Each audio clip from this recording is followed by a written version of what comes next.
Hello दोस्तों, स्वागत है आपका कम्पिटेटिव विद धैर्यम चैनल में। जैसा कि आपको पता है कि हम लोगों ने एक इनिशिएटिव शुरू किया है जिसमें बीपीएससी की जो भी प्रीवियस ईयर क्वेश्चन है उसका डिस्कशन का सीरीज हम लोगों ने शुरू किया है। और उसी डिस्कशन सीरीज में हमने पहला जो कोर एरिया है जो बीपीएससी का उसका उसे हम लोगों ने उठाया है, जो कि बिहार स्पेशल है। और बिहार स्पेशल में भी एक पहला जो स्पेसिफिक टॉपिक है हम लोगों ने हिस्ट्री से शुरू किया है, बिहार के हिस्ट्री से। और उसके बाद सब्सिक्वेंटली हम लोग दूसरे जो एरिया है जैसे कि ज्योग्राफी है बिहार का वो देखेंगे, और फिर जो मिसलेनियस टॉपिक है बिहार में उससे रिलेटेड जो भी पीवाईक्यूज़ है वो देखेंगे। तो आइए हम लोग बिहार का जो हिस्ट्री है उससे रिलेटेड जो भी पीवाईक्यूज़ है उसके बारे में हम लोग जो क्वेश्चन है वो डिस्कशन करते हैं।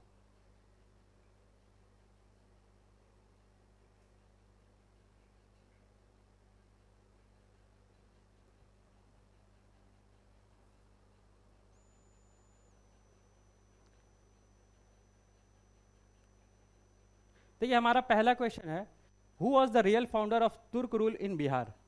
ठीक है, ये काफ़ी अच्छा क्वेश्चन है, who is the real founder of तुर्क रूल इन बिहार। और ऑप्शन दिया हुआ है इबन बख्तियार खिलजी, इब्राहिम, दरिया खान रूहानी, मलिक हुसैमुद्दीन। इसका आंसर हो जाएगा इबन बख्तियार खिलजी। बट इससे रिलेटेड कुछ फैक्ट्स हम लोग जान लेते हैं। जैसे कि हुआ क्या कि 1191 में बैटल ऑफ तराइन होता है। ठीक है, बैटल ऑफ तराइन किसके किसके बीच में होता है? मोहम्मद गौरी और पृथ्वीराज चौहान के बीच में होता है। ठीक है, मोहम्मद गौरी एंड पृथ्वीराज चौहान।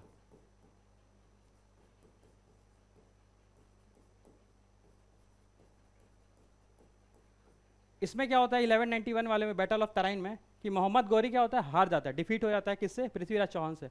फिर एक बार फिर नेक्स्ट ट्राई करता है मोहम्मद गौरी 1192 में। फिर सेकंड बैटल ऑफ तराइन होता है। ये क्या होता है? ये सेकंड बैटल ऑफ तराइन होता है और ये फर्स्ट बैटल ऑफ तराइन होता है। फर्स्ट वाले में मोहम्मद गौरी हार जाता है और सेकंड वाले में जो बैटल ऑफ तराइन होता है उसमें मोहम्मद गौरी जीत जाता है। और जब मोहम्मद गौरी जीत जाता है तो फिर क्या होता है कि जो मुस्लिम का जो रूलिंग स्टार्ट हो जाता है पूरे इंडिया में। ठीक है, मुस्लिम का रूलिंग पूरा स्टार्ट हो जाता है इंडिया में। तो उससे होता क्या है कि मोहम्मद गौरी होता है वो एक स्लेव अपॉइंट करता है। स्लेव मतलब गुलाम होता है। ठीक है, एक स्लेव अपॉइंट करता है, स्लेव, या फिर उसके हम लोग गुलाम भी बोल सकते हैं, गुलाम, जिसे हम लोग मामलुक भी बोलते हैं, मामलुक। ठीक है, तो स्लेव किसे अपॉइंट करता है? कुतुबुद्दीन ऐबक को। किसे अपॉइंट करता है? कुतुबुद्दीन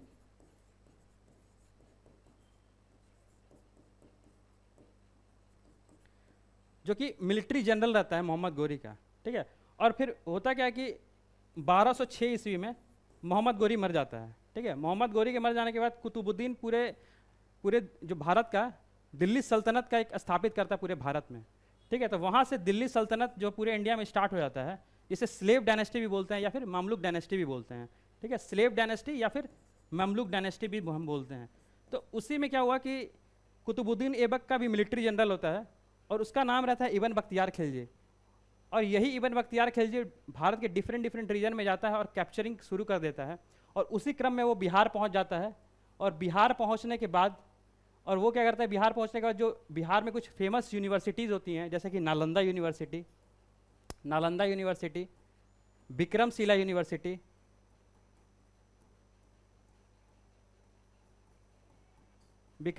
उदंतपुरी यूनिवर्सिटी। तो ये सारे बड़े बड़े यूनिवर्सिटीज़ को क्या करता है ना, वो सैक्ट कर देता है, मतलब पूरे तोड़ फोड़ आग जला देता है, उसे बर्बाद कर देता है। तो नालंदा यूनिवर्सिटी किसके द्वारा बनाया गया था? कुमारगुप्त के द्वारा। विक्रमशिला किसके द्वारा बनाया गया था? तो धर्मपाल के द्वारा। और उदंतपुरी किसके द्वारा बनाया गया था? तो पाल डायनेस्टी के थे, गोपाल, इनके द्वारा बनाया गया था। तो ये सारी यूनिवर्सिटी जो बड़े बड़े थे बिहार में, उनको सारी यूनिवर्सिटीज़ को बर्बाद कर देता है, ख़त्म कर देता है। और उसी क्रम में वो एक अपना सिटी स्टैब्लिश करता है जिसे हम लोग बख्तियारपुर कहते हैं। ठीक है, और एक लखनौती कैपिटल अपना स्टैब्लिश करता है,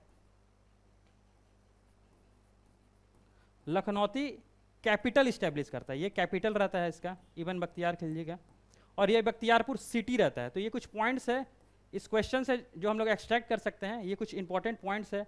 और फिर होता क्या है कि इबन बख्तियार खिलजी का दुश्मनी जैसे बंगाल के कुछ लीडर्स थे उस समय, उनसे क्या होता है कि दुश्मनी रहता है।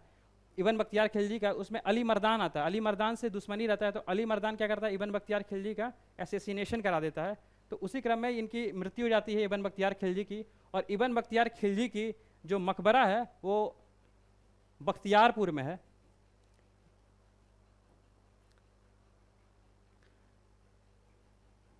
और ये बख्तियारपुर ने बिहार शरीफ में अपना, ठीक है, बिहार शरीफ में इनका जो मकबरा है इब्न बख्तियार खिलजी का वहाँ पे है। तो ये कुछ हम लोग इंपॉर्टेंट पॉइंट्स जो है इस क्वेश्चन से एक्सट्रैक्ट कर सकते हैं, इसे आप लोग नोट डाउन कर लीजिए, फिर हम लोग नेक्स्ट क्वेश्चन की ओर बढ़ते हैं।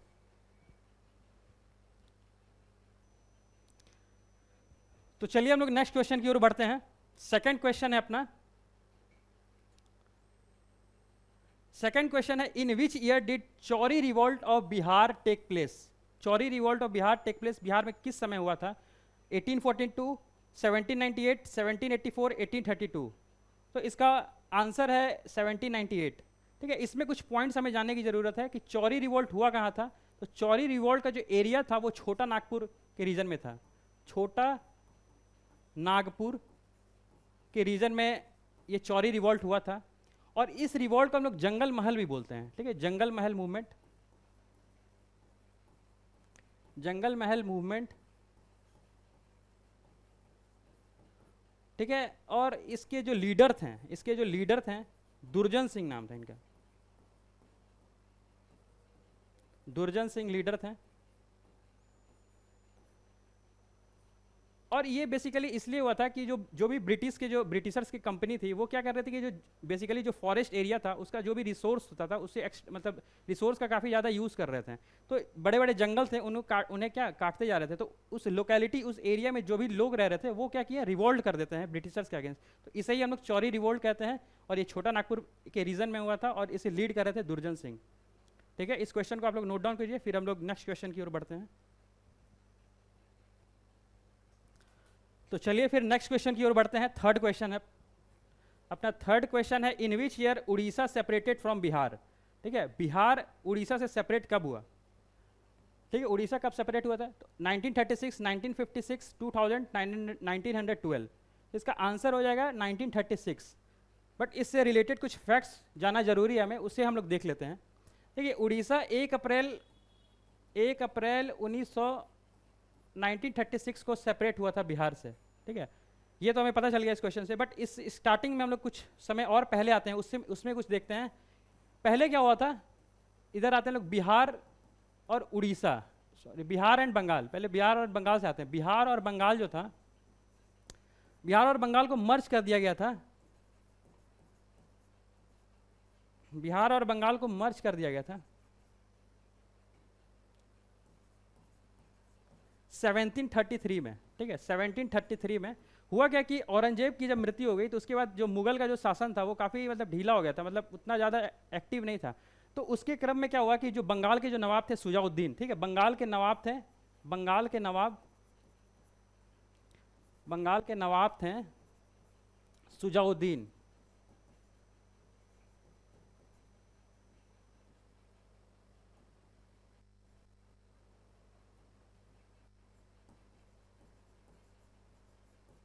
ठीक है, बंगाल के नवाब सुजाउद्दीन रहते हैं और 1733 में क्या करते हैं, वो बिहार को मर्ज कर देते हैं बंगाल में। फिर होता क्या है कि फिर आगे बढ़ते हैं हम लोग। फिर हुआ क्या कि 1911 का दौर आ जाता है। 1911 में 12 दिसंबर 1911 में, ठीक है, 12 दिसंबर 1911 में दिल्ली दरबार सजता है। दिल्ली दरबार में होता क्या है कि यहाँ पे वाइसरॉय उस समय इंडिया में लॉर्ड हार्डिंज रहते हैं, लॉर्ड हार्डिंज। ठीक है, लॉर्ड हार्डिंज रहते हैं इंडिया के वाइसरॉय। तो वो वाइसरॉय क्या करते हैं कि एक डिसीजन लेते हैं जिसमें जो कैपिटल रहती है इंडिया की, बंगाल से दिल्ली को शिफ्ट कर दिया जाता है। ठीक है, बंगाल से कैपिटल जो है दिल्ली शिफ्ट हो जाता है, Bengal to Delhi capital shift हो जाता है अपना। कैपिटल क्या होता है, शिफ्ट हो जाता है। और उसके साथ साथ एक डिसीजन और लिया जाता है कि जो बिहार जो है बिहार को बंगाल से अलग कर दिया जाए। तो बिहार जो है मतलब उस समय ये डिसीजंस लिया जाता है इसमें, बिहार को बंगाल से सेपरेट कर दिया जाए। और फाइनली होता क्या है कि 1912 में, ठीक है, 1912 में 22 मार्च के दिन, 22 मार्च 1912 के दिन फाइनली क्या होता है कि बिहार सेपरेट हो जाता है बंगाल से, और इसी दिन बिहार दिवस मनाते हैं हम लोग, ठीक है, बिहार दिवस मनाया जाता है 22 मार्च को। तो ये कुछ क्रोनोलॉजी था बिहार का सेपरेट होने में। और फाइनली क्या होता है कि 1 अप्रैल 1936 को उड़ीसा को भी अलग कर दिया जाता है बिहार से। तो ये कुछ क्रोनोलॉजी था कि किस तरीके से बिहार सेपरेट हुआ, और इसमें कुछ लीडर्स का काफ़ी ज़्यादा अहम योगदान रहा था, जैसे कि सच्चिदानंद सिन्हा। इसी में हम लोग देख लेते हैं कि सच्चिदानंद सिन्हा का काफ़ी इंपॉर्टेंट रोल रहता है। इन्हें क्रिएटर ऑफ मॉडर्न बिहार के नाम से भी जानते हैं हम लोग, क्रिएटर ऑफ मॉडर्न बिहार। और इन्होंने ही एक बिहार टाइम्स मैगजीन चलाया था, ठीक है, बिहार टाइम्स मैगजीन।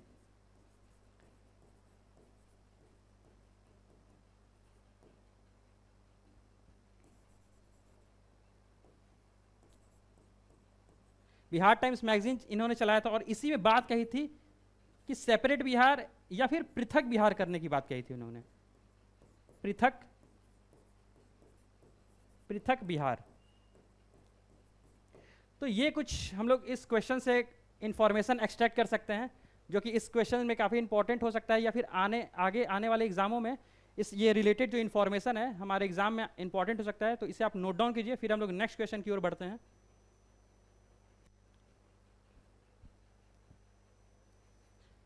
तो चलिए फिर आगे हम नेक्स्ट क्वेश्चन की ओर बढ़ते हैं। हमारा 4th क्वेश्चन है, व्हेन वाज बिहार इस्टेब्लिश्ड। तो देखो, जो हम लोग प्रीवियस क्वेश्चन में हम लोग डिस्कशन किए हैं उसी से रिलेटेड ये क्वेश्चन है कि व्हेन वाज बिहार इस्टेब्लिश्ड। तो इस ऑप्शन को देखते हुए 1911, 1912, 1913, 1914, तो इससे पता चल रहा है कि 1912 में क्या हुआ था कि हमारा जो बिहार जो है बंगाल से अलग हो गया था, और बिहार और उड़ीसा एक अपना अलग प्रोविंस बना हुआ था 1912 में, ठीक है, 22 मार्च 1912 में। तो ये क्वेश्चन, ठीक है, सिंपल है, क्योंकि हम लोग डिस्कशन किए हैं, इसमें नोट डाउन करने वाली ऐसी कुछ चीज़ नहीं है, क्योंकि हम लोग ऊपर में डिस्कशन किए और नोट डाउन भी हो गया। तो फिर हम आगे बढ़ते हैं नेक्स्ट क्वेश्चन की ओर, ठीक है। नेक्स्ट क्वेश्चन है, when did Bihar become a separate province in India? 1897, 1905, 1907, 1912। तो इस क्वेश्चन देख रहे हो, मतलब अगेन एंड अगेन बीपीएससी के डिफरेंट जो एग्जाम हुआ है बीपीएससी में डिफरेंट ईयर में, तो उससे रिलेटेड इस बिहार कब सेपरेट हुआ, तो ये क्वेश्चन काफ़ी फ्रिक्वेंट आते रहता है। तो इसका आंसर क्या हो जाएगा? 1912। देखो, अब नेक्स्ट क्वेश्चन है, Bihar as an Indian state formed in, Bihar as a Indian state form कब हुआ? तो ये काफ़ी मतलब थोड़ा सा क्वेश्चन जो है ना थोड़ा सा क्लियर नहीं बता रहा है कि Bihar as an Indian state form हुआ। तो देखो, Bihar as an Indian state हम किसे माने? 1936 में उड़ीसा अलग हुआ था, ठीक है, तो बिहार एक अलग स्टेट भी बन गया था, और 2000 में क्या हुआ, फाइनली एक सेपरेट स्टेट बन गया था बिहार। तो देखो, बीपीएससी इसका जो आंसर लिया है, आंसर जो लिया है बीपीएससी आंसर, वो सी ऑप्शन को कंसीडर किया है। तो हम लोग इस सी ऑप्शन को कंसीडर करते हुए चलते हैं। वैसे अगर देखा जाए तो ऑप्शन डी भी हो सकता है, क्योंकि बिहार झारखंड से फाइनली 2015 नवंबर, ठीक है, 15 नवंबर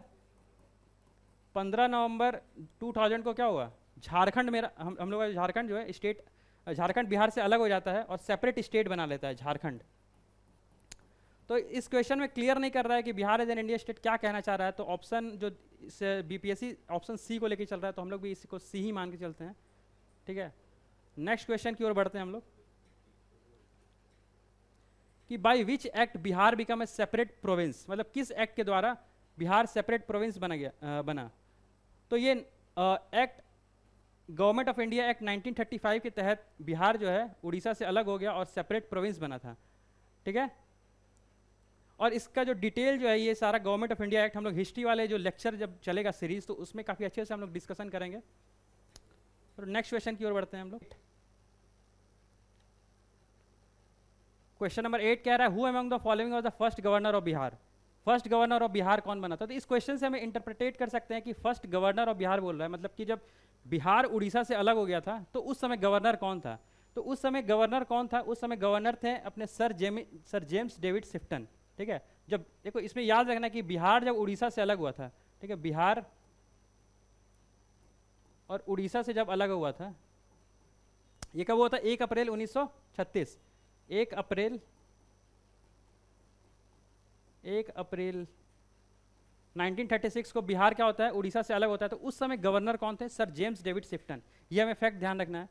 और इससे रिलेटेड कुछ और फैक्ट देख लेते हैं कि जब बिहार में लेजिस्लेटिव इलेक्शन हो रहा था, ठीक है, बिहार में जब लेजिस्लेटिव इलेक्शन हो रहा था, बिहार में लेजिस्लेटिव इलेक्शन हुआ, तो उस समय गवर्नर कौन था? तो बिहार में जब लेजिस्लेटिव इलेक्शन हो रहा था 1937 में, तो उस समय गवर्नर थे अपने सर मॉरिस गार्नियर हेलेट। ठीक है, ये फैक्ट हमें ध्यान रखना है कि जब बिहार में लेजिस्लेटिव इलेक्शन हो रहा था उस समय मॉरिस गार्नियर हेलेट थे। और एक फैक्ट और ध्यान रखना है कि जब हमारा कंट्री इंडिपेंडेंट हो रहा था, ठीक है, तो 15 अगस्त 1947 तक, 15 अगस्त 1947 तक बिहार के गवर्नर कौन थे? सर ह्यूग डे थे। ठीक है, सर ह्यूग डे जब बिहार इंडिपेंडेंट या फिर कंट्री अपना इंडिपेंडेंट हो रहा था, तो उस समय उस दिन तक कौन से गवर्नर? सर ह्यूग डे थे। फिर एक क्वेश्चन और अराइज हो सकता है यहाँ पे कि जब बिहार इंडिपेंडेंट हो गया या फिर इंडिया इंडिपेंडेंट हो गया, तो उस समय फर्स्ट इंडिपेंडेंट गवर्नर कौन बने बिहार के?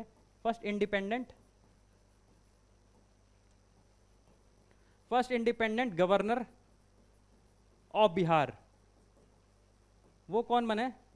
तो सर जयराम दास दौलत राम। ठीक है, सर जयराम दास दौलत राम। ठीक है, ये हमें कुछ फैक्ट्स याद रखना। और कुछ एक और फैक्ट हम लोग याद रख सकते हैं कि जब बिहार और से बंगाल अलग हुआ, तो बिहार और उड़ीसा बचा, तो उस समय गवर्नर कौन था? ठीक है, जब बिहार और बंगाल जब बना, बिहार और बंगाल से जब अलग हुआ, तो उस समय जो 1912 के बाद जो गवर्नर थे, तो सर स्टुअर्ट बेली थे। ठीक है, सर स्टुअर्ट बेली गवर्नर थे। इसे गवर्नर ही उस समय क्या है ना कि लेफ्टिनेंट गवर्नर बोलते थे। ठीक है, उस समय क्या थे? ये लेफ्टिनेंट गवर्नर थे। ठीक है, इनके बाद लेफ्टिनेंट गवर्नर कौन बना? तो ये 1915 तक रहे थे लेफ्टिनेंट गवर्नर। उनके बाद मतलब 1915 के ऑनवर्ड्स कौन थे लेफ्टिनेंट गवर्नर? तो अल्बर्ट गेट थे। Albert Gait. देखो, ये भी पूछ सकता है कि चंपारण सत्याग्रह जब बिहार में हो रहा था, तो उस समय गवर्नर कौन थे? तो अल्बर्ट गेट थे।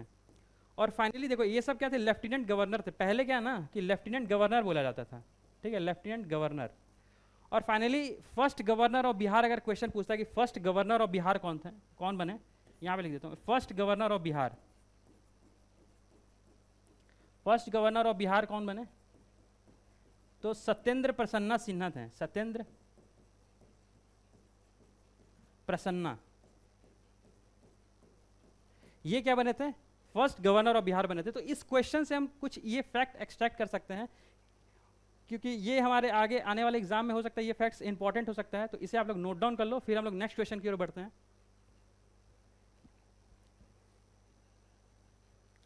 चलिए फिर नेक्स्ट क्वेश्चन की ओर बढ़ते हैं हम लोग। नेक्स्ट क्वेश्चन अपना क्वेश्चन नंबर 9। ठीक है, when was the province of Bihar added to the province of Bengal? ठीक है, कि प्रोविंस ऑफ बिहार कब मर्ज हुआ था प्रोविंस ऑफ बंगाल में? तो ये क्वेश्चन को हम लोगों ने प्रीवियस डिस्कस भी किया है कि 1733 में सुजाउद्दीन जो है, सुजाउद्दीन बंगाल का लीडर रहता है, और वो क्या करता है कि बिहार को मर्ज कर लेता है बंगाल में। ठीक है, आइए फिर नेक्स्ट क्वेश्चन की ओर बढ़ते हैं हम लोग।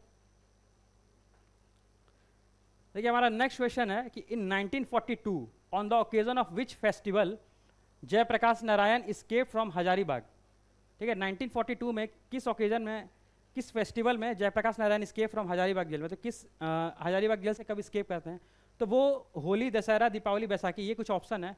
तो हमारा आंसर हो जाएगा दीपावली। ठीक है, दीपावली के समय में हजारीबाग से जयप्रकाश नारायण जेल से एस्केप मतलब फरार हो जाते हैं, और ये डेट रहता है अपना 9 नवंबर 1942। ठीक है, 9 नवंबर 1942 को निकल जाते हैं। और ये जयप्रकाश नारायण हजारीबाग जेल से ना नेपाल चले जाते हैं। नेपाल में बकरी का टापू एक जगह होता है, बकरी का टापू, राजबिलास जंगल करके होता है। राजबिलास जंगल का एरिया होता है, वहां पे चले जाते हैं। और वहां पे क्या करते हैं? आजाद दस्ता फॉर्म करते हैं।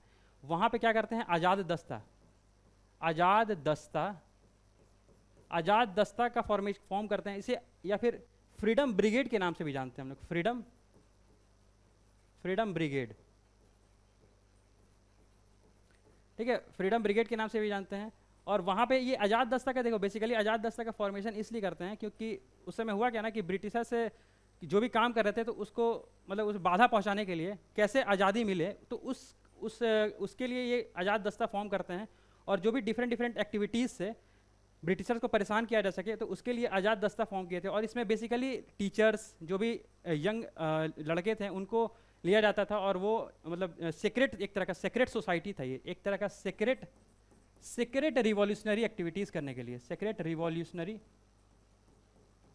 ठीक है, सीक्रेटली क्रांतिकारी गतिविधियां करने के लिए आज़ाद दस्ता बनाया गया था। अब अगर हम लोग इस क्वेश्चन से कुछ और फैक्ट्स देखें कि क्या इंपॉर्टेंट हो सकता है हमारे एग्जाम में आने के लिए, तो देखो ये 1942 में क्या हुआ था, हजारीबाग जेल से एस्केप किए थे। तो इसी में पूछ सकता है कि अगर हम लोग स्टार्ट से अगर जयप्रकाश नारायण के बारे में अगर कुछ इन्फॉर्मेशन भी एक्सट्रैक्ट करें, तो जयप्रकाश नारायण का जो जन्म हुआ था वो सिताब दियारा के रीजन में हुआ था। सिताब दियारा जो कि सारण में है, वहाँ पे ये जन्म लिए थे, सिताब दियारा में। और जन्म लेने के बाद फिर ये इनका एजुकेशन जो था बेसिक एजुकेशन वो पटना में हुआ। और पटना में होने के बाद ये बेसिकली हुआ क्या कि 1920 के अराउंड में मौलाना अब्दुल कलाम आज़ाद थे, ठीक है, मौलाना अब्दुल कलाम आज़ाद, मौलाना अब्दुल कलाम आज़ाद। तो इनकी एक बार कहने पे जितने भी जो यंग स्टूडेंट्स हैं उन्होंने इंग्लिश, मतलब उनका कॉल था कि आप जो नॉन कॉपरेशन मूवमेंट जो स्टार्ट हो रहा है उसमें आप पार्टिसिपेट कीजिए। जितने भी यंग लड़के हैं, जो भी लीडर्स हैं या फिर जो भी एडवोकेट्स हैं, वो ब्रिटिश की जो भी काम काज है उसे छोड़ के आप जो नॉन कॉपरेशन मूवमेंट स्टार्ट होने वाला उसमें पार्टिसिपेट कीजिए। तो जयप्रकाश नारायण क्या होता है कि इनकी बातों से काफ़ी ज़्यादा मतलब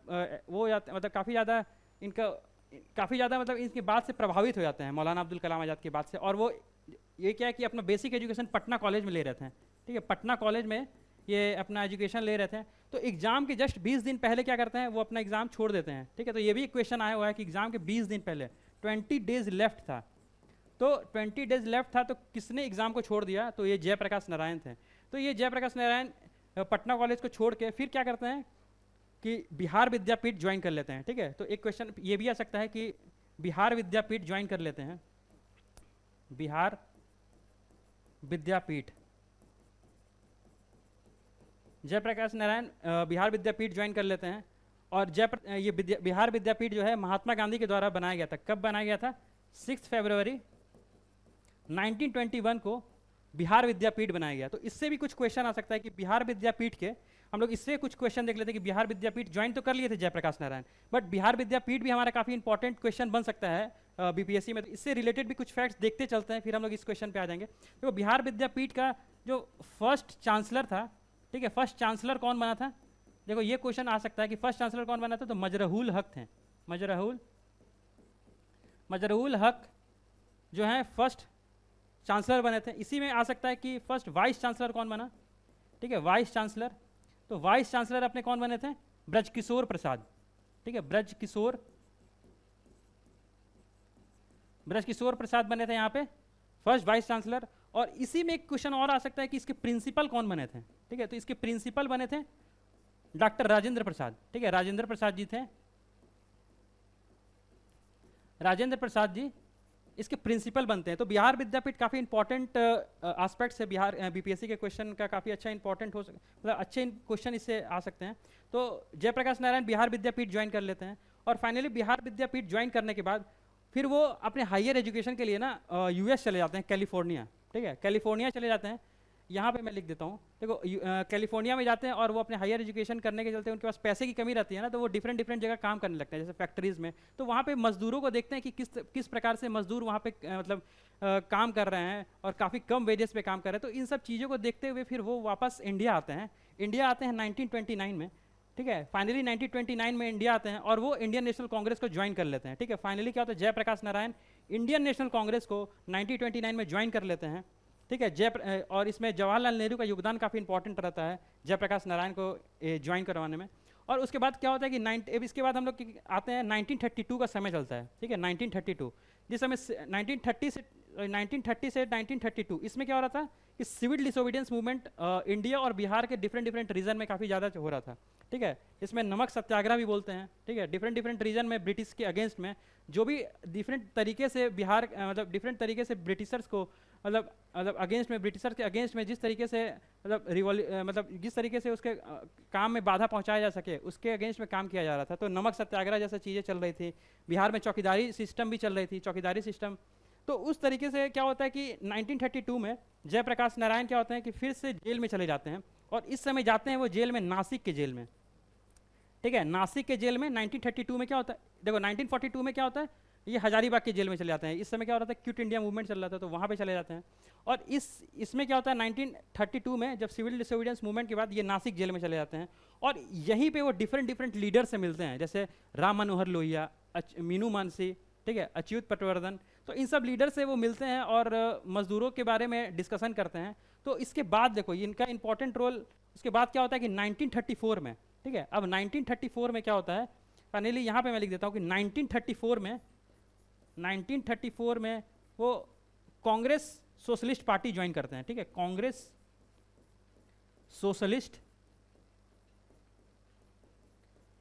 सोशलिस्ट पार्टी। इसमें क्या होता है कि कांग्रेस सोशलिस्ट पार्टी बेसिकली वही जो भी लेबर क्लास थे, एग्रेरियन क्लास या फिर जो किसान थे, तो उनके मुद्दों को उठाया जा रहा था, ठीक है। तो इसी में वो ज्वाइन करते हैं, और इसके प्रेसिडेंट रहते हैं आचार्य नरेंद्र देव, और जयप्रकाश नारायण क्या होते हैं, इसके सेक्रेटरी बनते हैं। तो ये क्वेश्चन भी हमें ध्यान में रखना है कि कांग्रेस सोशलिस्ट पार्टी में जो सेक्रेटरी रहते हैं, ठीक है, सेक्रेटरी कौन रहते हैं, जयप्रकाश नारायण। तो ये क्वेश्चन हमें ध्यान में रखना है। और फिर इन्हें देखो जयप्रकाश नारायण को फिर आगे फिर क्या होता है कि जब ये 1942 के समय में आते हैं, अब देखो यहाँ तक हम लोग पहुँच गए थे। अब इस क्वेश्चन में आते हैं कि 1942 में क्या हुआ कि वो दीपावली वाले फेस्टिवल से क्या होता है उसमें स्केप करे जाते हैं, और फाइनली क्या होता है ना कि जब भाग के जाते हैं तो फिर पंजाब वाले रीजन में क्या होता है कि पंजाब रीजन में वो फिर से ब्रिटिशर्स उनके पकड़ लेते हैं। तो 1943 का समय रहता है जब पंजाब से वो पकड़ा जाते हैं, और इन्हें फिर क्या किया जाता है कि आगरा के जेल में बंद कर दिया जाता है, ठीक है। तो यहाँ पे मैं लिख रहा हूँ कि आगरा के जेल में उन्हें बंद कर दिया जाता है। और फाइनली 1946 में, ठीक है, फाइनली 1946 में गांधी जी के काफ़ी ज़्यादा मतलब नेगोशिएशन के द्वारा अगर कहा जा सके तो ब्रिटिशर से नेगोशिएशन के द्वारा बाद फिर 12 अप्रैल को वो क्या होते हैं कि जेल से छूटते हैं, और इसी दिन ये जयप्रकाश दिवस भी मनाया जाता है, ठीक है। और फिर इनका आगे काफ़ी ज़्यादा अच्छा पार्टिसिपेशन था, जैसे संपूर्ण क्रांति जैसे चीज़ों में इनका काफ़ी ज़्यादा योगदान था, जिसे टोटल रेवोल्यूशन भी कहते हैं, और इसलिए इन्हें डिफरेंट नाम से भी जाना जाता है, जैसे कि लोकनायक, ठीक है। तो ये कुछ इंपॉर्टेंट इन्फॉर्मेशन था इस क्वेश्चन से रिलेटेड, आप इसे नोट डाउन करो और फिर नेक्स्ट क्वेश्चन की ओर बढ़ते हैं हम लोग। तो ठीक है, आइए हम नेक्स्ट क्वेश्चन की ओर चलते हैं। नेक्स्ट क्वेश्चन है हमारा, ड्यूरिंग विच मूवमेंट आज़ाद दस्ता वाज एक्टिव इन बिहार, ठीक है, किस मूवमेंट में आज़ाद दस्ता एक्टिव था। तो ये क्लियर है, हम प्रीवियस क्वेश्चन में ही किए कि ये आज़ाद दस्ता जो है अपना क्विट इंडिया मूवमेंट के समय था। क्विट इंडिया मूवमेंट में आज़ाद दस्ता जयप्रकाश नारायण ने फॉर्म किया था, ठीक है। नेक्स्ट क्वेश्चन भी इसी से रिलेटेड है, ऑल इंडिया आज़ाद दस्ता एट बकरी का टापू was organized during quit India movement. तो कौन किया था, ये हम लोग अच्छे से डिस्कस कर लिया हम लोगों ने, जयप्रकाश नारायण हो जाएगा इसका आंसर। नेक्स्ट क्वेश्चन है अपना, during the quit India movement who among the following escape from the Hazaribagh, ठीक है। तो ये भी क्वेश्चन क्या है, प्रीवियस क्वेश्चन से ही रिलेटेड है, तो इसका आंसर क्या हो जाएगा, जयप्रकाश नारायण, ठीक है। नेक्स्ट क्वेश्चन है अपना, in November 1942 Jayaprakash Narayan escape from which jail. तो देख रहे हो ये क्वेश्चन रियली मतलब इसी टॉपिक से आ रहा है। तो हजारीबाग सेंट्रल जेल से हमें पता है कि 1942 में एस्केप की फरार हो गए थे जयप्रकाश नारायण। फिर अपना नेक्स्ट क्वेश्चन है, one of the leader of the revolts 1857 Kunwar Singh was related to which place. तो देखो इस क्वेश्चन को ना हम लोग अच्छे से डिटेल में थोड़ा सा देख लेते हैं, थोड़ा सा समय लगेगा बट डिटेल्स में देख लेते हैं। देखो बेसिकली हमें पता है कि कुंवर सिंह कहाँ से रिलेटेड थे, जगदीशपुर से थे, तो इसका तो आंसर क्लियर है कि जगदीशपुर हो जाएगा। बट इससे रिलेटेड कुछ फैक्ट्स जल्दी से देख लेते हैं हम लोग, क्या इंपॉर्टेंट हो सकता है। तो देखो बेसिकली 1857 रिवोल्ट होने का थोड़ा सा कुछ हम लोग बेसिक कारण देख लेते हैं। बेसिक कारण क्या था, बेसिकली ये था कि एक इनफील्ड राइफल आया था, ठीक है, राइफल आया था अपना इनफील्ड राइफल। तो उसमें क्या हुआ था ना कि ऐसे कहा मतलब उसमें क्या था कि जो मांस था पिग का और एंड काऊ का था, ठीक है। इसमें क्या था, इसका मांस जो था मिला हुआ था, ठीक है। तो इससे क्या था कि जो भी हिंदू सैनिक थे और मुस्लिम सैनिक थे उन्हें दोनों इससे दिक्कत हो रही थी, ठीक है, धर्म वाली बात आ जा रही थी। और राइफल के बाद कुछ और पॉइंट्स थे, जैसे कि जो उनको वेजेस मिल रहा था, जो भी जो सैनिक थे, इंडियन सैनिक जो थे ब्रिटिश के अंडर में काम कर रहे थे, उनका वेजेस काफ़ी कम था, ठीक है।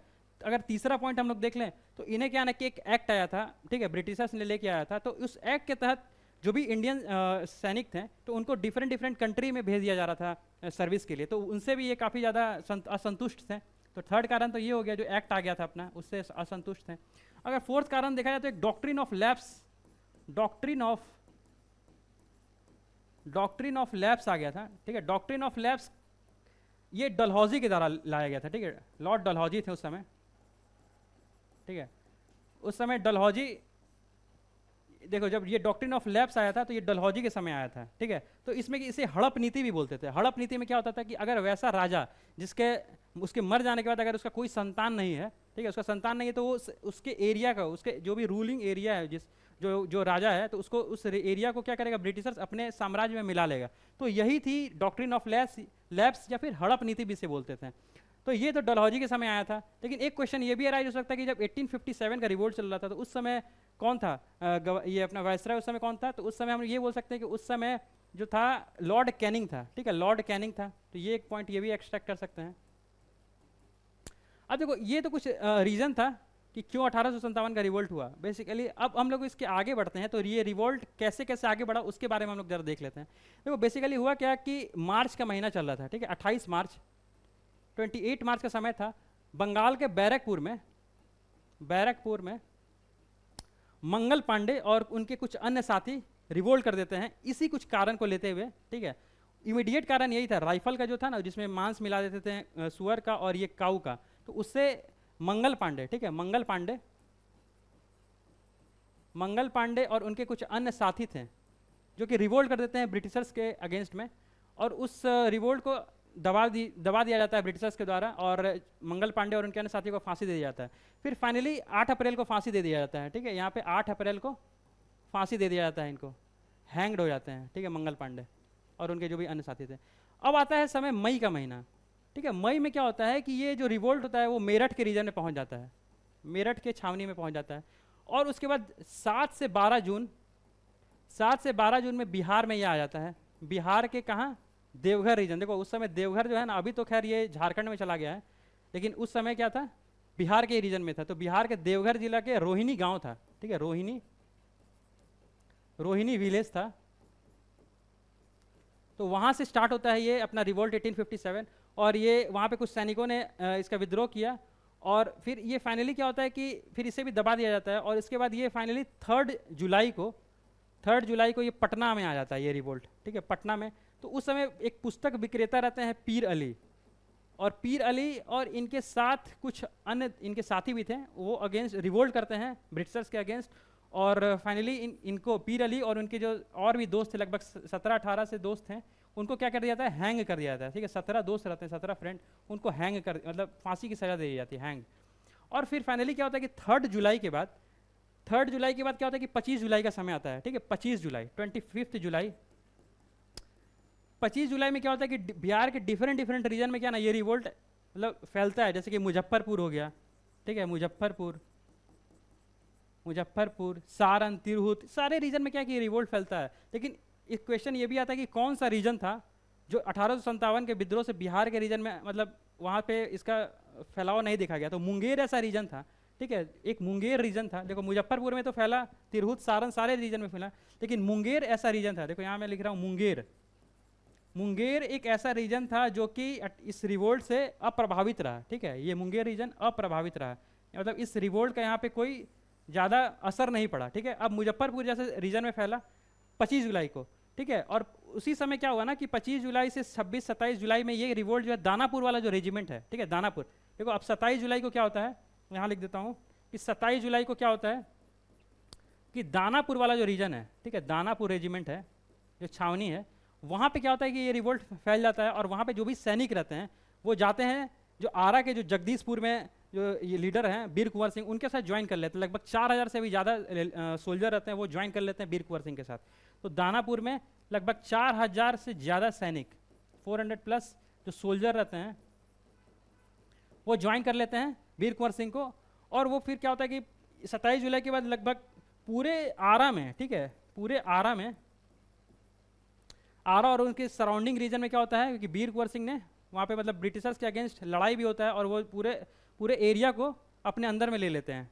ठीक है। अंडर में लेने के बाद फिर क्या होता है कि ब्रिटिशर्स बुलाते हैं, जैसे पटना के उस समय जो कमिश्नर रहते हैं वो टेलर रहते हैं, ठीक है। पटना के कमिश्नर रहते हैं, देखो ये भी एक पॉइंट पूछ सकता है कि उस समय पटना के कमिश्नर कौन रहते हैं। पटना के जो कमिश्नर रहते हैं वो कमिश्नर वो टेलर रहते हैं, ठीक है, टेलर। वो बुलाते हैं वीर कुंवर सिंह को कि आइए हमारे साथ बात कीजिए, बट इस बात को वो मानते नहीं हैं और वो फिर क्या करते हैं, पूरे आरा में पूरे आरा को कवर कर लेते हैं और उनसे एक लड़ाई होता है जिसे बैटल ऑफ बीबीगंज भी बोलते हैं, ठीक है। बैटल ऑफ बीबीगंज होता है, फिर बैटल ऑफ बीबीगंज होता है।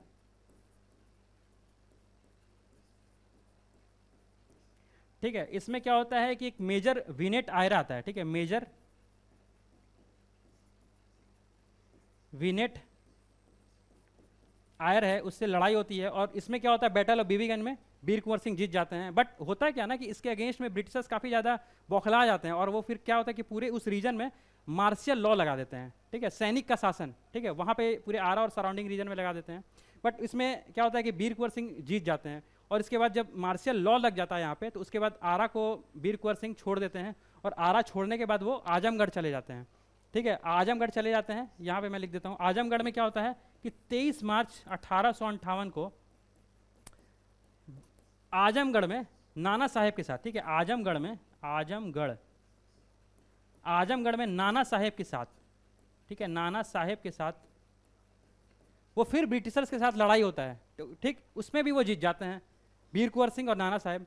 और ये देखो इस लड़ाई लड़ने के बाद वो फिर क्या होता है, फाइनली क्या होता है कि जो वीर कुंवर सिंह है वो वापस जगदीशपुर की ओर आते हैं, ठीक है। जगदीशपुर के आने के क्रम में होता क्या है कि फिर ब्रिटिशर्स क्या होते हैं, उन्हें खबर लग जाती है कि वो वीर कुंवर सिंह वापस आ रहे हैं, तो फिर क्या होता है कि फिर एक लड़ाई होता है, ठीक है। तो उस लड़ाई में क्या होता है कि जो शिवपुरी घाट, गंगा के किनारे एक शिवपुरी घाट है, ठीक है, उसी को क्रॉस करने के दरमियान में क्या होता है ना कि वीर कुंवर सिंह को एक गोली लग जाती है हाथ में। तो फाइनली क्या करते हैं कि वीर कुंवर सिंह अपने साहस का परिचय देते हुए अपने हाथ को काट देते हैं और गंगा मैया को क्या करते हैं, समर्पित कर देते हैं।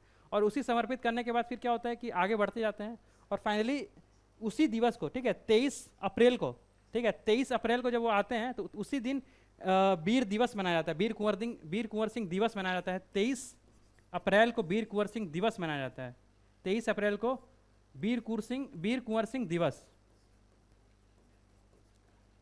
सिंह दिवस मनाया जाता है।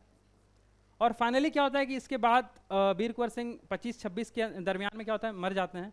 तो ये कुछ इन्फॉर्मेशन हम लोग इस क्वेश्चन से एक्सट्रैक्ट कर सकते हैं और ये काफ़ी इंपॉर्टेंट क्वेश्चन है, एक क्वेश्चन हर साल बीपीएससी पूछते रहता है, तो इसे आप नोट डाउन करो, ठीक है। फिर हम लोग नेक्स्ट क्वेश्चन की ओर बढ़ते हैं। तो चलिए फिर हम लोग नेक्स्ट क्वेश्चन की ओर बढ़ते हैं। अपना नेक्स्ट क्वेश्चन है, कुंवर सिंह इंटर्ड ऑन जगदीशपुर। तो कुंवर सिंह कब इंटर्ड किए थे, इस क्वेश्चन में हम लोगों ने प्रीवियस क्वेश्चन में अच्छे से डिस्कस किया कि 23 अप्रैल 1858 को क्या करते हैं, कुंवर सिंह इंटर्ड करते हैं जगदीशपुर में फिर से, ठीक है। नेक्स्ट क्वेश्चन है, where did Kunwar Singh join the rebellion of 1857 against the Britishers. तो देखो ये ऑप्शन दिया हुआ आरा, पटना, बेतिया, वाराणसी। तो इस क्वेश्चन में क्या है ना कि वैसे आंसर तो अपना आरा होना चाहिए, ठीक है, जगदीशपुर का रीजन वही आरा में है, बट जो बीपीएससी ने ऑफिशियली आंसर क्या दिया है कि इसे पटना दे दिया था, ठीक है। तो इस क्वेश्चन को काफ़ी ज़्यादा इसमें इशू आया था, तो आप देख लेना इसका आरा आंसर होगा, बट बीपीएससी ने इसका पटना दे दिया था, ठीक है, ठीक है। नेक्स्ट क्वेश्चन है, who was the leader of revolutionaries in Bihar during revolt of 1857। तो ये तो क्वेश्चन क्लियर है क्योंकि अभी हम लोगों ने काफ़ी अच्छे से डिस्कस किया कि बाबू कुंवर सिंह जो थे वो लीडर थे रिवॉल्ट ऑफ 1857 में। नेक्स्ट क्वेश्चन है, who said wherever I am there is a Jagdishpur. तो इसमें कुंवर सिंह हो जाएगा इसका आंसर, ठीक है, कुंवर सिंह हो जाएगा। तो 20 क्वेश्चन नंबर है कि in Bihar the revolt of 1857 was led by 70 year old man, ठीक है, इनका उम्र उस समय 70 साल था। वो who unhesitatingly joined the sipahis when the reached Arrah. तो कौन थे, कुंवर सिंह थे, ठीक है, आंसर ए हो जाएगा कुंवर सिंह। देखो अपना नेक्स्ट क्वेश्चन है, in which year first sitting of Bihar legislative council convened. तो ये काफ़ी टफ क्वेश्चन था जब आया था तो, और इसका आंसर हो जाएगा अपना 1913, ठीक है। देखो 1913 में क्या हुआ ना कि ये फर्स्ट सिटिंग हुआ, ठीक है, फर्स्ट सिटिंग हुआ था बिहार लेजिस्लेटिव काउंसिल का। लेकिन देखो इसका जो फॉर्मेशन है ना 1911 में ही हो गया था, ठीक है, 1911 में ही फॉर्म करने की बात हो गई थी। और उस समय क्या हुआ ना कि ये किस एक्ट से बना, तो हमें ये ध्यान रखना है कि Indian council act Indian Indian council act 1861 और government of India act, government of India act 1909 के तहत इसे बनाया गया था, ठीक है, बिहार लेजिस्लेटिव काउंसिल। और फाइनली जब बिहार बंगाल से अलग हो गया तो 1917 में, ठीक है, 1917 में Bihar and Orissa legislative council finally बन जाता है। Bihar and Orissa legislative council बन जाता है अपना। और इसके जो हेड होते हैं उस समय चेयरमैन जो होते हैं वो होते हैं, देखो वो होते हैं राय बहादुर सतीश चंद्र, ठीक है, राय बहादुर सतीश चंद्र होते हैं, उनके फर्स्ट चेयरमैन होते हैं इन 1936, ठीक है। तो ये कुछ इंपॉर्टेंट फैक्ट्स है जो हमें इस क्वेश्चन से जानना है, नोट डाउन कर लो, फिर आगे बढ़ते हैं हम लोग।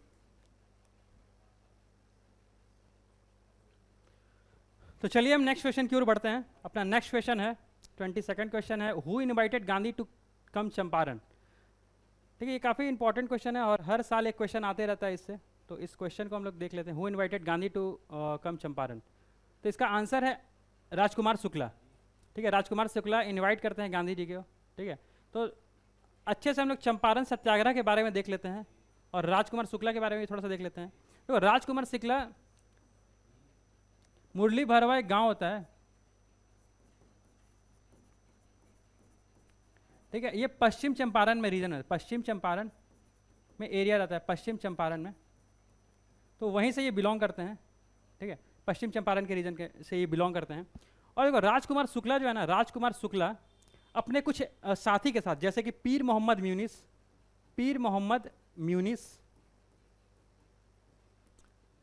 ब्रजकिशोर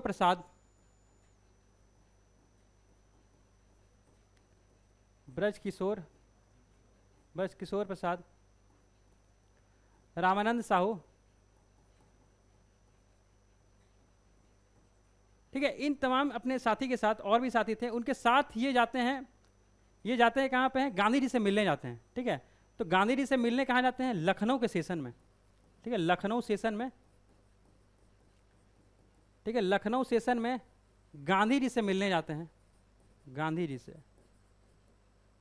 ठीक है। लखनऊ सेशन जो था अपना 37वां सेशन था कांग्रेस का, ठीक है, इंडियन नेशनल कांग्रेस का 37वां सेशन था लखनऊ सेशन। और उसके प्रेसिडेंट जो थे ना, उसके प्रेसिडेंट थे एसी मजूमदार, एसी,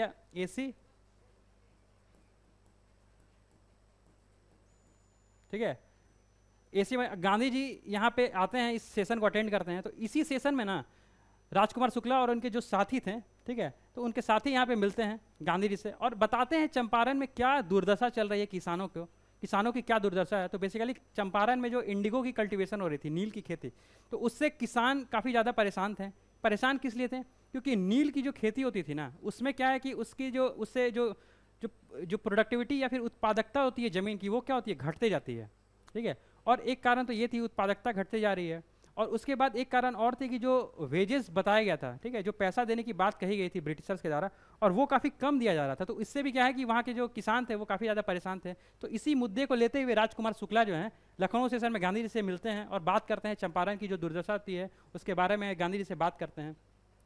और गांधी जी से डिस्कशन करने के बाद होता क्या है कि एक अच्छा प्लान तैयार किया जाता है, एक ब्रॉड विजन का प्लान तैयार किया जाता है। किनके द्वारा किया जाता है, एक प्लान तैयार किया जाता है ब्रजकिशोर प्रसाद के द्वारा, ठीक है। एक प्लान तैयार होता है कि चंपारण में कैसे निपटा जाए चीज़ों को, तो ब्रजकिशोर प्रसाद इस प्लान को बताते हैं और एक गांधी जी को एक इनविटेशन लेटर दिया जाता है, ठीक है, इनविटेशन लेटर दिया जाता है। ये भी पूछ सकता है कि इनविटेशन लेटर, ठीक है, इनविटेशन लेटर किसके द्वारा दिया गया जाता है, तो ये दिया जाता है पीर मोहम्मद म्यूनिस के द्वारा, ठीक है। इनविटेशन लेटर जो है पीर मोहम्मद म्यूनिस के द्वारा दिया जाता है, क्योंकि ये जो पीर मोहम्मद म्यूनिस थे ये क्या थे, मदरसा के टीचर थे और ये काफ़ी अच्छा लिखते भी थे। तो इनके द्वारा एक इनविटेशन लेटर दिया जाता है गांधी जी को। फिर गांधी जी आश्वासन देते हैं कि ठीक है, हम लोग आएंगे, हम और हमारे जो भी साथी हैं सब चंपारण की ओर आएंगे। तो फाइनली 10 अप्रैल 1917 को, देखो ये लखनऊ सेशन तो अपना 1916 में चल रहा है, ठीक है, तो गांधी जी बोलते हैं कि हम आएंगे, ठीक है। तो फाइनली वो 10 अप्रैल 1917 का दिन आता है जिस दिन गांधी जी पटना में आते हैं, ठीक है, पटना में गांधी जी आते हैं। पटना में आने के बाद वो इनको रिसीव करने के लिए भी काफ़ी अच्छे जो बिहार के लीडर्स हैं वो सब आते हैं। जैसे कि कुछ लीडर्स का नाम हम लोग देख लेते हैं कि 10 अप्रैल 1917 को जब गांधी जी आए पटना में, ठीक है, गांधी जी पटना में आते हैं तो उनके पास कुछ लीडर आते हैं उनको रिसीव करने के लिए, जैसे कि राजेंद्र प्रसाद, राजकुमार शुक्ला तो आते ही हैं, और ये सारे लीडर आते हैं। और राजेंद्र प्रसाद के साथ साथ जैसे कि मजरूल हक, अनुग्रह नारायण सिंह,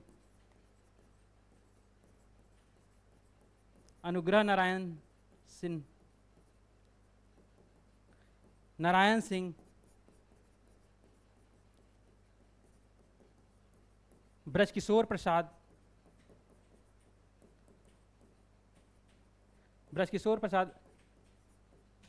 आचार्य कृपलानी,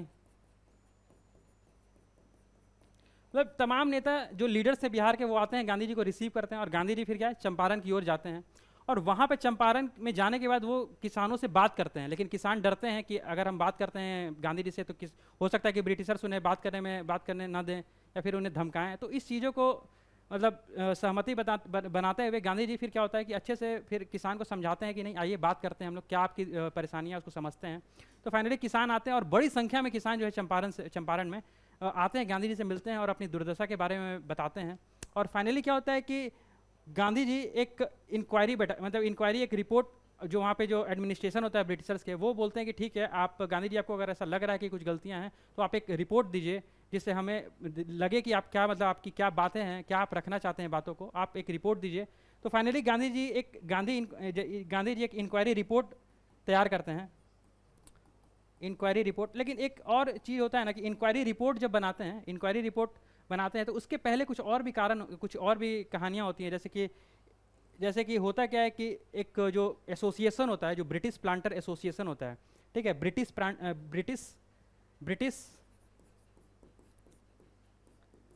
प्लांटर एसोसिएशन होता है, ठीक है, ब्रिटिश प्लांटर एसोसिएशन होता है। तो इसका हेड होता है इरविन, ठीक है, इसका हेड कौन होता है, इरविन।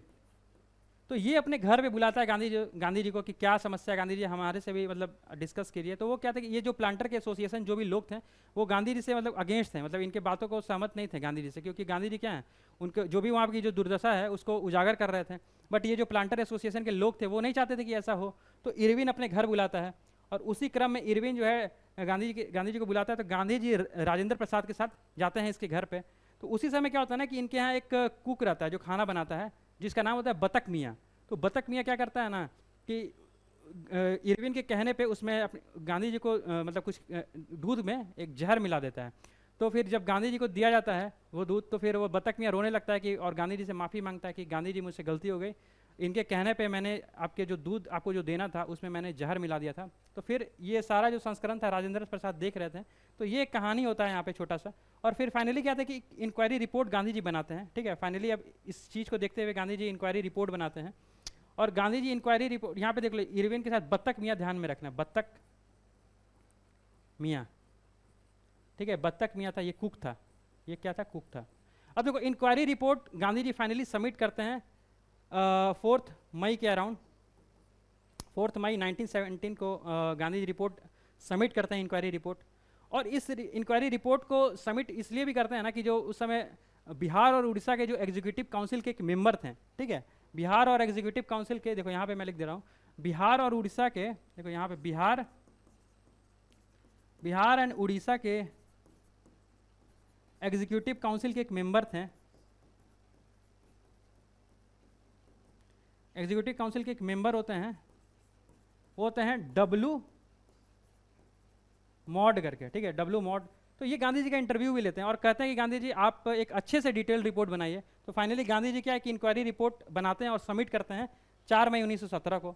फिर गांधी जी जब सबमिट करते हैं एग्जीक्यूटिव काउंसिल के पास कि ये हमारी रिपोर्ट है, तो फिर वो एग्जीक्यूटिव काउंसिल एक और मतलब कमेटी बना देता है, ठीक है, कमेटी बनाता है चंपारण एग्रेरियन कमेटी, ठीक है। फाइनली क्या बन जाता है, देखो इंक्वायरी रिपोर्ट सबमिट करने के बाद चंपारण एग्रेरियन कमेटी बन जाता है, चंपारण एग्रेरियन कमेटी बन जाता है। ब्रिटिशर्स बोलता है कि हम दोनों पक्षों की बात को सुनेंगे। तो गांधी जी ने तो अपना रिपोर्ट सौंप दिया और फाइनली चंपारण एग्रेरियन कमेटी बन जाता है। और इसके जो प्रेसिडेंट होते हैं FG स्लाई होते हैं, ठीक है, FG स्लाई, इसके क्या होते हैं, प्रेसिडेंट होते हैं। और इस कमेटी में गांधी जी को भी रखा गया और कुछ अन्य लीडर भी थे, कृत्यानंद शर्मा भी थे और डिफरेंट डिफरेंट लीडर्स भी थे, इसमें ज्वाइन होते हैं। और इसमें क्या होता है कि एक बैठ के अच्छे से रिपोर्ट तैयार किया जाता है कि क्या कमियां हैं, गांधी जी की रिपोर्ट को भी दिखाया जाता है। और फाइनली ये चंपारण एग्रेरियन कमेटी है, ये अक्टूबर मतलब 31 अक्टूबर के अराउंड में 31 अक्टूबर 1917 को फाइनली ये डिटेल्ड रिपोर्ट अपना सबमिट करता है, कहाँ पे, एग्जीक्यूटिव काउंसिल के पास। तो फिर ये जो डब्ल्यू मॉड रहते हैं, ठीक है, डब्ल्यू मॉड जो है executive Bihar Orissa executive council के जो मेंबर रहते हैं, ये क्या कहते हैं कि फाइनली इस कमेटी का जो रिपोर्ट आता है उसको देखते हुए एक चंपारण एग्रेरियन बिल, ठीक है, इस रिपोर्ट को देखते हुए चंपारण एग्रेरियन एक बिल पेश करते हैं, कहाँ पे, बिहार उड़ीसा एग्जीक्यूटिव काउंसिल में। ये कब करते हैं, तो ये 29 नवंबर 1917 को ये सबमिट करते हैं। और फाइनली ये बिल जो है चंपारण एग्रेरियन बिल से क्या बन जाता है, फाइनली ये बिल से एक्ट बन जाता है अपना। मतलब कि जो भी इस रिपोर्ट में जो खामियां बताई गई कि ये सब चंपारण सत्याग्रह से कुछ दिक्कतें हैं, उस सारे दिक्कतों को मान लिया गया Bihar and Orissa executive council के द्वारा। और फाइनली जो भी दिक्कत परेशानियां जो उस चंपारण एरिया में थी, जैसे कि कुछ रिकमेंडेशन आया, चंपारण एग्रेरियन जो एक्ट बन गया है, ठीक है, चंपारण एग्रेरियन बिल से एक्ट बन गया, तो इसके कुछ रिकमेंडेशन थे, जैसे कि जो भी इंडिगो की कल्टीवेशन हो रही है उससे क्या किया जाए, बंद कर दिया जाए। आप किसी पे ज़बरदस्ती करके इंडिगो नील की खेती आप नहीं करवा सकते हैं, तो ये हुआ इसका रिकमेंडेशन। फोर्सफुली नहीं करवा सकते हैं। और जो भी इलीगल टैक्स जो वहाँ के प्लांटर एसोसिएशन ने जो लिया था, जैसे उसको इलीगल टैक्स का जो 1/4 पार्ट है, ठीक है, इलीगल टैक्स को उस समय क्या ना, इलीगल टैक्स को जो इलीगल टैक्स था उसे हम लोग तवान बोलते थे, तवान, ठीक है। तो इलीगल टैक्स जो भी तवान है, जो उसका 1/4 पार्ट है, ठीक है, 1/4 पार्ट है, उसे आप वापस जो भी किसान हैं उन्हें दे दिया जाए। तो ये कुछ काफ़ी अच्छा मतलब ये सब सारा सिनेरियो चंपारण सत्याग्रह से रिलेटेड चला, ठीक है, और ये काफ़ी इंपॉर्टेंट है, इसे आप नोट डाउन कर लीजिए, ठीक है। फिर हम लोग नेक्स्ट आगे बढ़ते हैं। तो चलिए हम लोग नेक्स्ट क्वेश्चन की ओर बढ़ते हैं। अपना नेक्स्ट क्वेश्चन है 23rd क्वेश्चन। देखिए इसमें कुछ भी जो पीडीएफ है ना, वो हम लोग टेलीग्राम पे आपको दे देंगे। आप टेलीग्राम से आप जो भी पीडीएफ है उसे आप नोट डाउन कर लेना और रिवाइज करना अच्छे से, ठीक है। नेक्स्ट क्वेश्चन है, who among the following was not directly related to Champaran peasant movement, ठीक है। तो इसमें देखो एक ये फैक्ट है एक्चुअली, गौरी शंकर मिश्रा जो हैं इस मूवमेंट से रिलेटेड नहीं है। बाकी सारे जो हैं डॉक्टर राजेंद्र प्रसाद, नरहरी पारिक, महादेव देसाई, ये सारे चंपारण मूवमेंट से रिलेटेड हैं, ठीक है। नेक्स्ट क्वेश्चन है, who highlighted the plight of peasant of Champaran by writing pseudonyms like Dukhi Atma दुखी हृदय। तो देखो हम लोग डिस्कस किए थे कि चंपारण सत्याग्रह में पीर मोहम्मद म्यूनिस जो थे वो काफ़ी अच्छे मदरसा टीचर में थे और काफ़ी अच्छे वो लेखक भी थे। तो पीर मोहम्मद म्यूनिस जो हैं, पीर मोहम्मद म्यूनिस ने दुखी आत्मा दुखी हृदय जैसे चीज़ों को लिखा था। और एक न्यूज़पेपर था, ठीक है, गणेश शंकर विद्यार्थी का न्यूज़पेपर था, गणेश शंकर विद्यार्थी प्रताप था, ठीक है, प्रताप न्यूज़पेपर था। तो इसी में प्रताप न्यूज़पेपर में गणेश शंकर विद्यार्थी का जो न्यूज़पेपर था प्रताप, उसमें ये सारे जो चीज़ थे दुखी आत्मा दुखी हृदय पीर मोहम्मद म्यूनिस ने लिखा था, ठीक है। और उसमें फाइनली क्या हुआ ना कि ये फाइनली जो इनका जो ये रैयती सभा जो लिखे थे ये फाइनली, तो उससे क्या हुआ ना कि इनको फाइनली क्या हुआ, जेल में बंद कर दिया गया, ठीक है। इवन सेंटेंस और या फिर इम्प्रूवमेंट, मतलब उनको इसी रैयती सभा के चलते क्या था कि इनको जेल में बंद कर दिया गया था, ठीक है। ये क्वेश्चन है, ये देख लो, जैसे कि चंपारण में अंधेरा दुखी प्रताप में लिखा गया था 13 मार्च 1916 को, ठीक है। चंपारण की दुर्दशा, ठीक है, चंपारण की दुर्दशा जिसे भाई दुखी हृदय प्रताप में 16 अप्रैल 1916 को लिखा गया था। वही चंपारण के बारे में सब बताया जा रहा था। चंपारण में नादिर शाही, तो ये दुखी आत्मा प्रताप न्यूज़पेपर में 30 अगस्त को लिखा गया था। तो ये कुछ इंपॉर्टेंट कुछ चीज़ें हैं, आप इसे नोट डाउन कर लेना, ये टेलीग्राम में आपको दे दिया जाएगा। बाकी क्वेश्चन को अच्छे से हम लोग को देखते चलना है कि क्या क्वेश्चन का इंपॉर्टेंट फैक्ट्स है, उसे हमें देखते चलना है। अब देखो नेक्स्ट क्वेश्चन है, who establish the branch of Anushilan Samiti इन पटना इन 1913, ठीक है। तो अनुशीलन समिति के बारे में देख लेते हैं कि रामानंद सिन्हा, सतीश झा, सचिंद्रनाथ सान्याल, विपिन झा। तो देखो इसका आंसर हो जाएगा सचिंद्रनाथ सान्याल, ठीक है। सचिंद्रनाथ सान्याल बिहार में अनुशीलन समिति बनाते हैं और इनके साथ में बंकिम चंद्र मित्र होते हैं, बंकिम चंद्र मित्र। इनको रिस्पॉन्सिबिलिटी दे दिया जाता है इनको रिस्पॉन्सिबिलिटी दिया जाता है कि आप जो है ये अनुशीलन समिति को भी देख रेख कीजिए। लेकिन सेटअप जो किया गया था सचिंद्र नाथ सान्याल के द्वारा किया गया था। अनुशीलन समिति में बेसिकली क्या ना कि क्रांतिकारी गतिविधि, मतलब जो भी रेवोल्यूशनरी एक्टिविटीज़ है उन्हें करने के लिए जो यंग लीडर्स हैं या फिर यंग लोग जो हैं, यूथ हैं, उनको प्रेरित किया जाता था कि ब्रिटिशर्स के अगेंस्ट में आप कुछ ऐसे रिवोल्यूशनरी एक्टिविटीज़ करने के लिए सिखाया भी जाता था। ठीक है, तो ये बेसिकली अनुशीलन समिति इसलिए बनाया गया था और ये स्टार्टिंग में बंगाल में बनाया गया था 1902 में सतीश चंद्र बसु के द्वारा। ठीक है, सतीश चंद्र बासु के द्वारा इसे बनाया गया था। ठीक है, तो ये कुछ इंपॉर्टेंट फैक्ट्स है इस क्वेश्चन से रिलेटेड। ठीक है, सतीश चंद्र बसु के द्वारा बनाया गया था 1902 में बंगाल में। तो ये कुछ इंपॉर्टेंट फैक्ट्स था, इसको नोट डाउन करना है तो आप नोट डाउन कर लो, फिर हम लोग नेक्स्ट क्वेश्चन की ओर बढ़ते हैं। तो चलिए हम लोग नेक्स्ट क्वेश्चन की ओर बढ़ते हैं। हमारा नेक्स्ट क्वेश्चन है, who had form the Bihar socialist party in 1931। Bihar socialist party 1931 में कौन फॉर्म किया था? तो देखो इस क्वेश्चन को पहले समझ लेते हैं हम लोग अच्छे से। देखो 1931 में बिहार सोशलिस्ट पार्टी है, उसके कुछ लीडर थे जैसे कि गंगा शरण सिंह,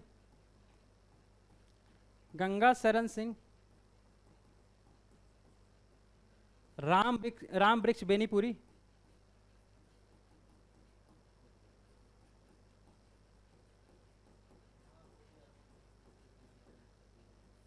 गंगा शरण सिंह, राम वृक्ष बेनीपुरी, फूलन प्रसाद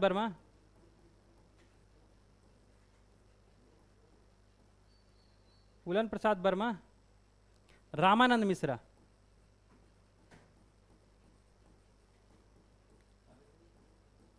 तो ये कुछ लीडर्स ने बिहार सोशलिस्ट पार्टी बनाया था 1931 जुलाई में। ठीक है, जुलाई में 1931 में बनाया था। और इसके बाद हुआ क्या ना कि इसी बिहार सोशलिस्ट पार्टी को देखते हुए all India Congress socialist party बन जाता है। All India Congress socialist party, all India Congress socialist party बन जाता है अपना 17 मई 1934 में। ठीक है, तो इसमें all India Congress socialist party में क्या हुआ कि इसके जो प्रेसिडेंट होते हैं आचार्य नरेंद्र देव रहते हैं, आचार्य नरेंद्र देव, और इसके प्रेसिडेंट रहते हैं, ये हम लोग प्रीवियस क्वेश्चन में डिस्कस भी कर लिए थे कि प्रेसिडेंट इसके जो होते हैं, ये देखो ये प्रेसिडेंट रहते हैं आचार्य नरेंद्र देव, और इसके जो जनरल सेक्रेटरी रहते हैं, प्रेसिडेंट कौन हो गया? आचार्य नरेंद्र देव। और इसी all India Congress socialist party के जो जनरल सेक्रेटरी रहते हैं वो कौन रहते हैं? जयप्रकाश नारायण, जयप्रकाश नारायण रहते हैं। ठीक है, तो इसमें हम देखें तो फूलन प्रसाद वर्मा और जयप्रकाश नारायण इसका आंसर हो जाएगा। ठीक है, नेक्स्ट क्वेश्चन की ओर बढ़ते हैं हम लोग। इसे आप लोग नोट डाउन कर लो, इसमें कुछ अगर इंपॉर्टेंट जो लग रहा है आप लोग को आप नोट डाउन कर लो इसमें।